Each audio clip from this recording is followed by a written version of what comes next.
rotational dynamics, two parts are there. First for motion, circular motions, and other for rotational motions. In rotational motions, here moment of inertia with point K, moment of inertia as an analogous quantity for mass. Moment of inertia is an analogous quantity for mass. Moment of inertia is equal to mass. ये आपको क्या करना है, prove करना है.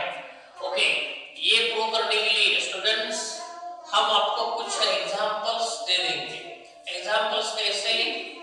Angular displacement, angular velocity, angular acceleration. हमने क्या बोले? Angular displacement, angular velocity, angular acceleration. ये तीनों अगर रिप्लेस करें, किससे रिप्लेस करें? Linear displacement, linear velocity, linear acceleration. Angular angular जो थे तीनों एंगुलर का कन्वर्शन कई में करना है? लीनियर डिस्प्लेसमेंट, लीनियर वेलोसिटी और लीनियर एक्सेलरेशन में करना है. ये तुम्हारा फर्स्ट पॉइंट हो गया. सेकंड पॉइंट क्या है? Moment of inertia is analogous to force है. क्यों फोर्स है? तुमको पता है, इक्वेशन ऑफ फोर्स ले लो, बाद में काइनेटिक एक्सप्रेशन ले लो. सभी काइनेटिक एक्सप्रेशंस जो है ना, सभी काइनेटिक एक्सप्रेशंस में, इक्वेशंस में moment of inertia is equal to mass आपको दिखाई देगा. इसीलिए क्या बोलते हैं? Moment of inertia is analogous to force बोलते हैं. देखो हम यहाँ पे कुछ पॉइंट्स लिख के देंगे आपको. पहला पॉइंट क्या है? एंगुलर डिस्प्लेसमेंट है. देखो पहला क्या है? Angular displacement, angular velocity, angular velocity and angular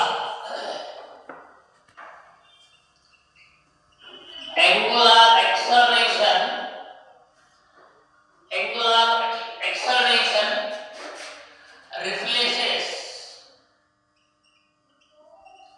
replaces by, किससे रिप्लेस करेंगे हम?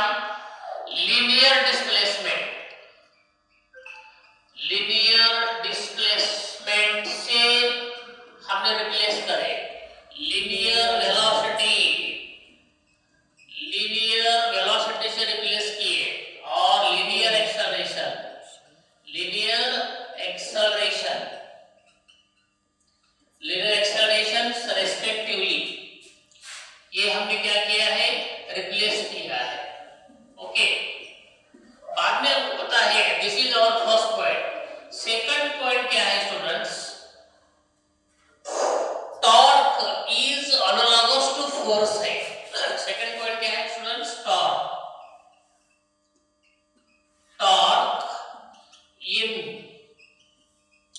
Torque in rotational motion analogous is analogous to force in linear motion. linear motion का क्या है? force है. linear motion का क्या है? force है. torque in rotational motion analogous to force in linear motion. ये है तुम्हारा. ओके, बाद में क्या करो students? Kinematical equations, kinematical various kinematical equations, various kinematical equations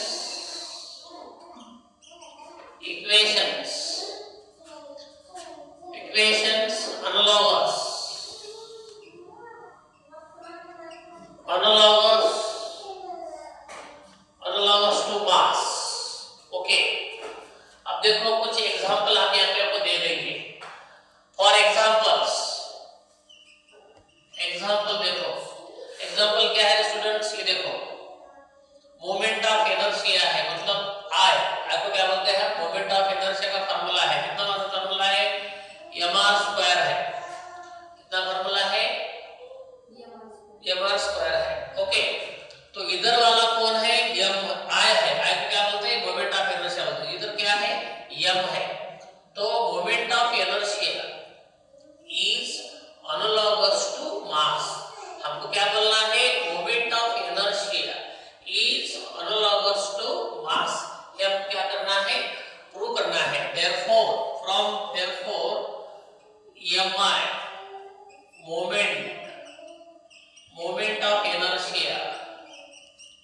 moment of inertia is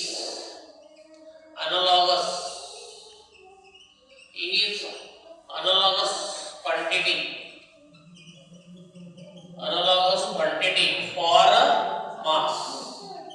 okay, analogous quantity for mass। और example लेके हम टॉर्क का फार्मूला क्या है, तुम देखो टॉर्क का फार्मूला क्या है, देखो टॉर्क इज इक्वल टू क्या है, I इनटू अल्फा है, और फोर्स का फार्मूला क्या है, मास इनटू क्या है, एक्सेलरेशन है।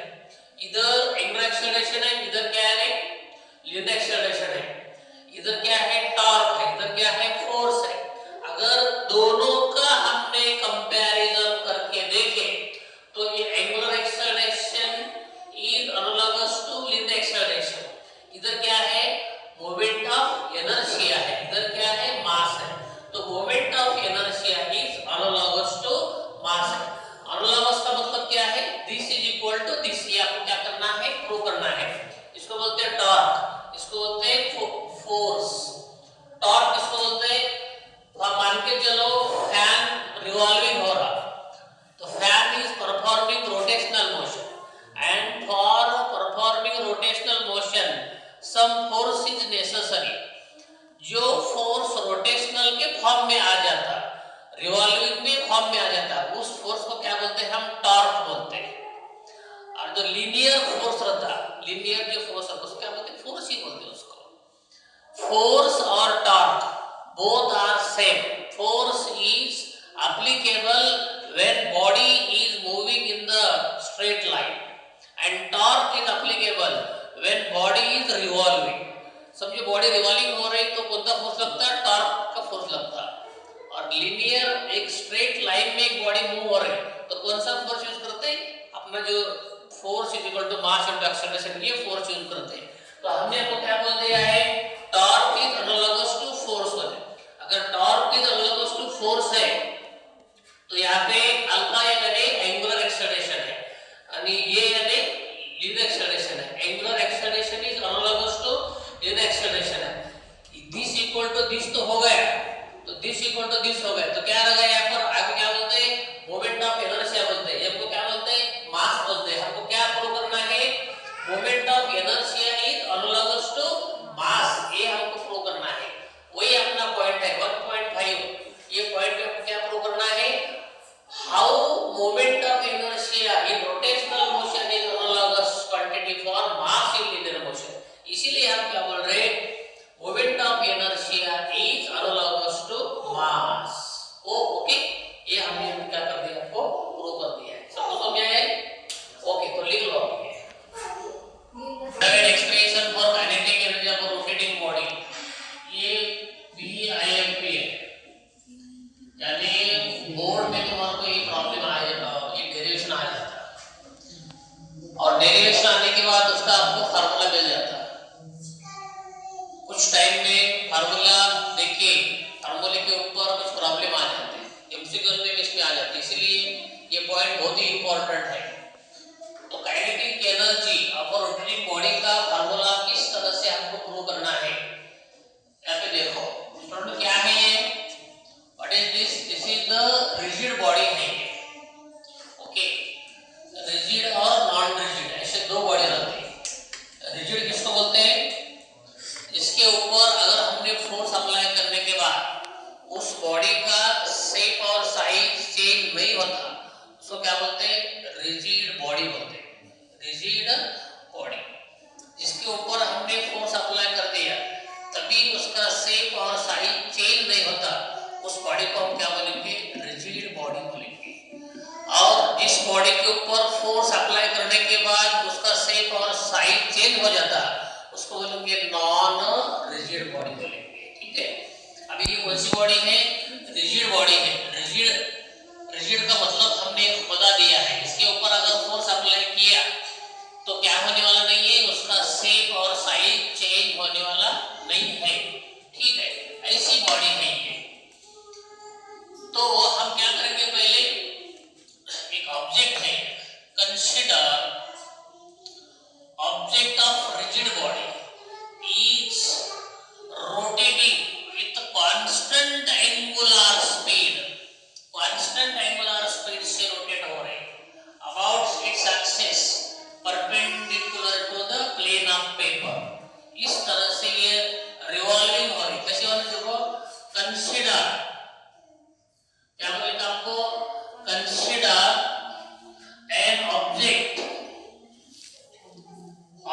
Of rigid body, object of rigid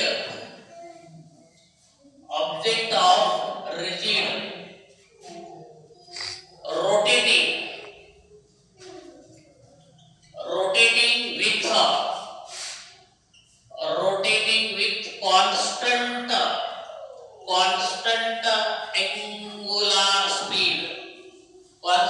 angular speed omega about an axis, about an axis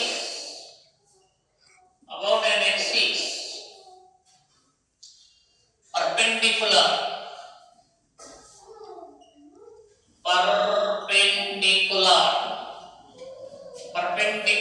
to the plane of paper,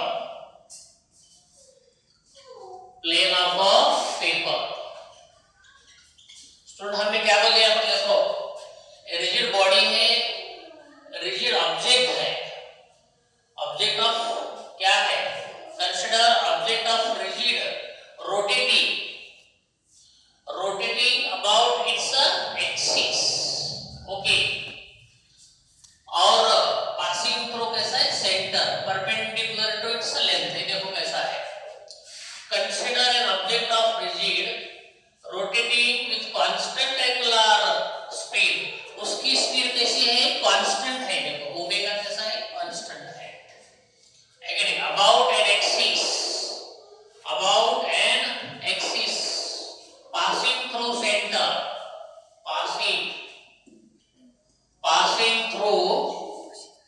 passing through center perpendicular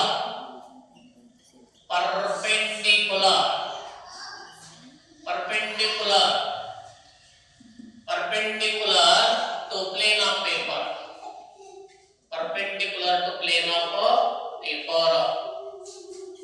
देखो passing through, देखो centre में से जा और वो परपेंडिकुलर है, किसको परपेंडिकुलर है, प्लेन ऑफ पेपर को। एक ऑब्जेक्ट है, किसका ऑब्जेक्ट है, रिजिड का ऑब्जेक्ट है, और वो रिवॉल्विंग हो रहा, कौन से स्पीड से, कांस्टेंट एंगुलर स्पीड से रोटेटिंग हो रहा, और वो axis about an axis, axis कहां से पास हो रहा, एक्सिस सेंटर में से पास हो रहा, और वो एक्सिस कैसा है, प्लेन ऑफ पेपर को परपेंडिकुलर है, पैरेलल नहीं है, कैसा है वो, परपेंडिकुलर है। तो समझे, this is the first sentence. Second sentence में आपको क्या करना है, ये रिजिड बॉडी में बहुत सारे पार्टिकल्स हैं, बहुत सारे सब पार्टिकल का मास, एक का मास m1 है, दूसरे का मास m2 है, तीसरे का मास m3 है, ऐसे बहुत सारे पार्टिकल है और n पार्टिकल है। तो हम क्या बोलेंगे, consider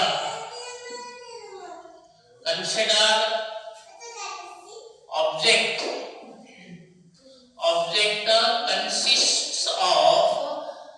consists of n particles। ये ऑब्जेक्ट में क्या है, n पार्टिकल्स है, यानी बहुत सारे पार्टिकल्स है।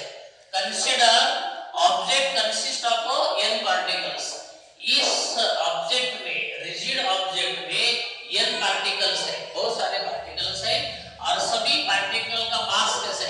their masses, having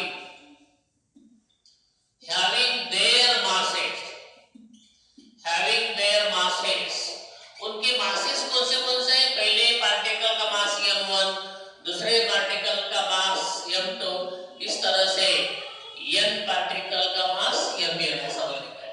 और वो कैसे सिचुएट हो गए, कैसे बैठ गए? They are situated at a distances of r1, r2, rn from the axis of rotation, and they are situated at a distances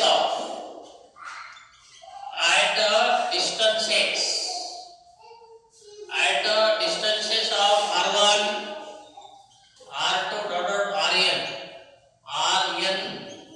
from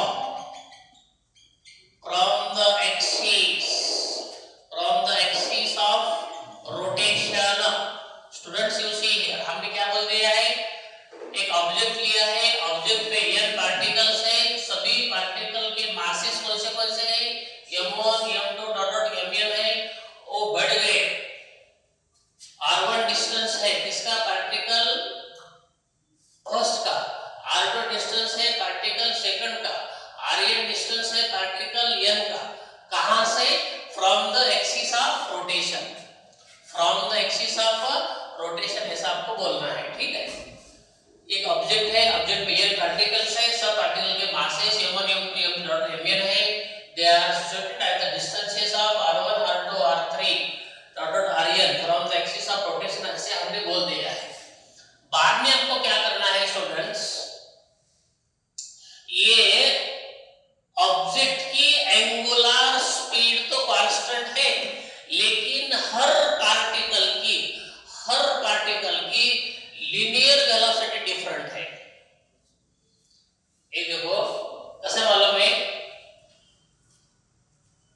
आपको पता है when the water is flowing in the flow, at that time water having the same angular speed, but each particle having a different linear speed, okay नहीं? तो ये बोलना है आपको, है कि नहीं? even if the angular speed of a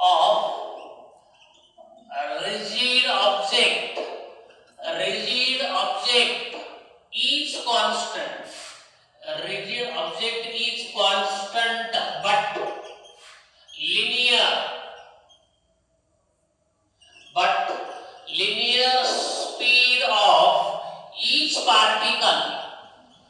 linear speed of each particle is different.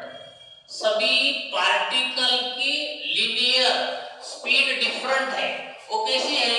Let it be, वो इस तरह से है, लेट इट बी ऐसे है। v1 फर्स्ट पार्टिकल की है, दूसरे पार्टिकल की v2 है, और n पार्टिकल की ऐसा है। आपको पता है, therefore we know v कितना फार्मूला है? r into ओमेगा है।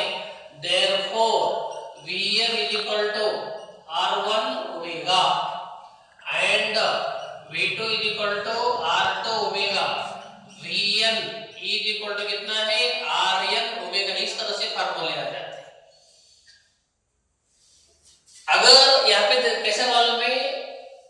Angular speed of rigid object constant है, लेकिन उस ऑब्जेक्ट में जो भी पार्टिकल्स है, सभी पार्टिकल्स की लीनियर स्पीड डिफरेंट है। वो कैसे है? Let it be, first particle की v1 है, सेकंड पार्टिकल की v2 है, और n पार्टिकल की vn है।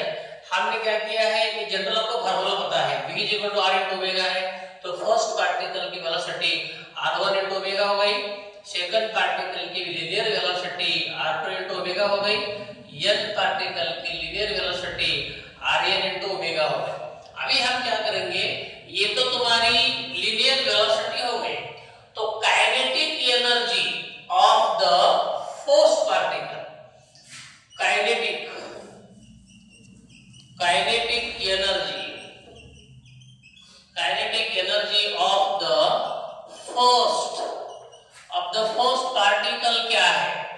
Kinetic energy of the first particle is given by, क्या है देखो, ये देखो ऐसा है ke1 बोलो, ke1 is equal to 1/2 m into कितना है रे 1/2 I इनटू कितना है I इनटू कितना है, देखो डायरेक्ट ये ले लो ना, क्या ले लो, मास है आपके पास 1/2 m1 कितना है रे, ये v1 स्क्वायर है कि नहीं, फार्मूला है कि नहीं। काइनेटिक एनर्जी का फार्मूला क्या है 1/2 m1 v1 स्क्वायर है, लेकिन v1 की वैल्यू क्या है आपके पास, r1 इनटू कितना है ओमेगा, तो हम क्या करेंगे देखो 1/2 m1 लेंगे और v1 की वैल्यू कितनी है, ये है r1 इनटू कितना है ओमेगा, इसका स्क्वायर होगा, ये कहां से लिए हमने v1 is equal to r1 omega, यह फार्मूला है आपका।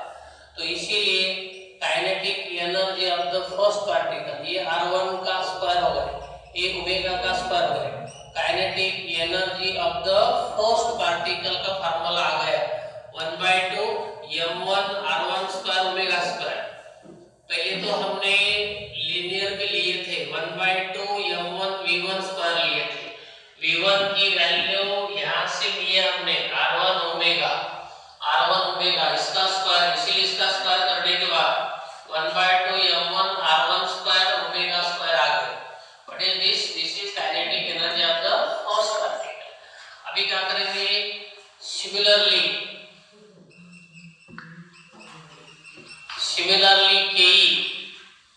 ke of the second particle is, क्या है स्टूडेंट्स देखो, ke of the second particle हम क्या करेंगे ke2 लिखेंगे। अभी क्या करेंगे 1/2 m1 की जगह पर अभी क्या लेंगे m2 लेंगे, यहाँ पे r2 स्क्वायर लेंगे, यहाँ पे क्या है ओमेगा स्क्वायर। ये हो गई फर्स्ट पार्टिकल की काइनेटिक एनर्जी, ये हो गई सेकंड पार्टिकल की काइनेटिक एनर्जी। इसी तरह आपको nth पार्टिकल की kinetic energy of the kinetic energy of the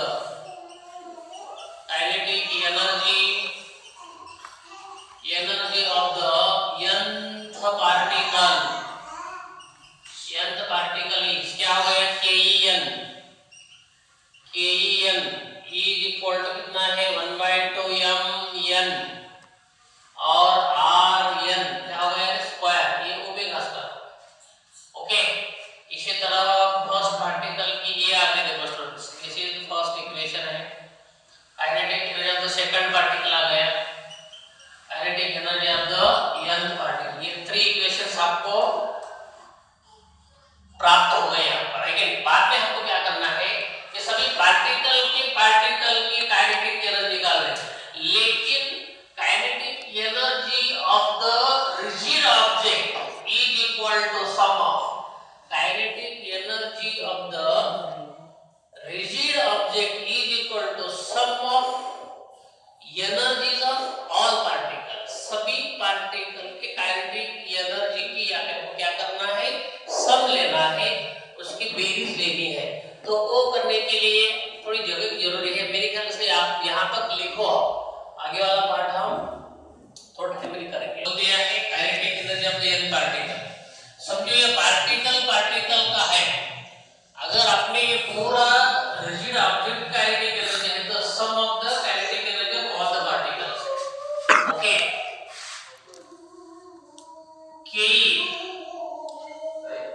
ke of rigid object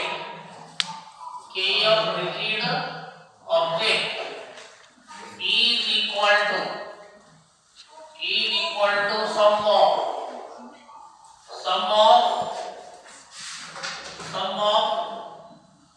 k's of all particles। यहाँ पर आपने क्या बोल दिया है, ke of rigid object is equal to सम यानी सबकी एडिशन है, सम ऑफ k's यानी सब k's of all the particles है। therefore हमें भी क्या बोल रहे हैं, देखो ke is equal to कितना हो गया ke1 प्लस क्या है ke2 हो गया प्लस डॉट क्या है ke n हो गया, ke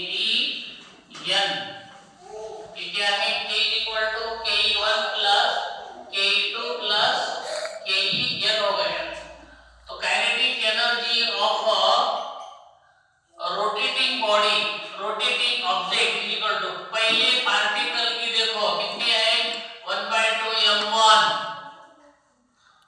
r1 square omega square.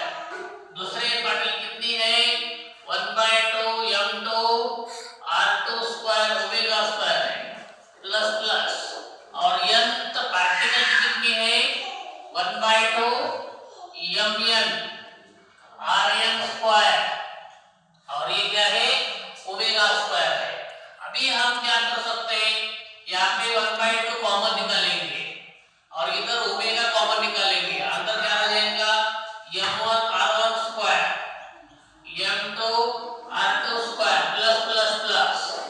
इधर कितना है mn rn जो a साइड कॉमन निकाला है ओमेगा स्क्वायर a साइड को कॉमन निकाला है। अभी नीचे क्या हो जाएगा देखो स्टूडेंट्स ये डेफिनेशन है किसकी डेफिनेशन है ये m1 r1 square m2 r2 square mn rn square ये मोमेंट ऑफ इनर्शिया की डेफिनेशन है। मोमेंट ऑफ इनर्शिया सभी पार्टिकल के मास इनटू डिस्टेंस का स्क्वायर मास इनटू डिस्टेंस का स्क्वायर सबकी एडिशन करने के बाद एक क्वांटिटी आ जाती वो क्वांटिटी को क्या बोलते हैं हम मोमेंट ऑफ इनर्शिया बोलते हैं। ये देखो 1/2 इसको हम कैसा लिखेंगे स्टूडेंट्स देखो सम का एक क्या है सिंबल है सम यानी addition summation of i = 1 to n mi ri square. Okay ये हो गया देखो ये सबके लिए ऐसा तुम लिख सकते हैं समेशन ऑफ सबकी एडिशन है i = 1 to n mi ri का स्क्वायर है। उसके बाहर कौन सा है ये ओमेगा स्क्वायर है 1 2 3 डॉट डॉट n तक के इसके लिए ये सिंबल लिख सकते और ये सिंबल का मीनिंग है i a ओमेगा स्क्वायर हो गया। अभी हम क्या कर सकते हैं summation of i = 1 to n mi ri square इसको हम i से डिनोट करते i से दिखाते इसीलिए ये इसके लिए ये सिंबल लिए ये सिंबल के लिए i लिया। i का मतलब है मोमेंट ऑफ इनर्शिया। ये क्या है तुम्हारी काइनेटिक एनर्जी है किसकी है रोटेटिंग बॉडी ROT यानी rotating body rotating object E = 1/2 I * omega square. ये तुम्हारा फार्मूला प्रूव है देखो काइनेटिक एनर्जी ऑफ ROT यानी rotating body rotating rigid object E = 1/2 I * omega square है। फिर से देखो ये तीनों के वास्ते ये सिंबल है सिंबल का मतलब है moment of inertia summation of i = 1 to n इसका मतलब ये है i की वैल्यू कितनी है 1 से स्टार्ट होती n तक चली जाती 1 से स्टार्ट होती और n तक चली। इसका मतलब है mi ri m कितने हैं 1 से लेकर n तक है r कितने हैं 1 से लेकर n तक है। इसका मतलब ये हो जाता है कि नहीं। इसीलिए ये सबके लिए हमने ये सिंबल लिखा और ये सिंबल के लिए हमने i लिखा। i का मतलब है मोमेंट ऑफ इनर्शिया। इसका अर्थ ये है kinetic energy of rotating object E = 1/2 I यानी मोमेंट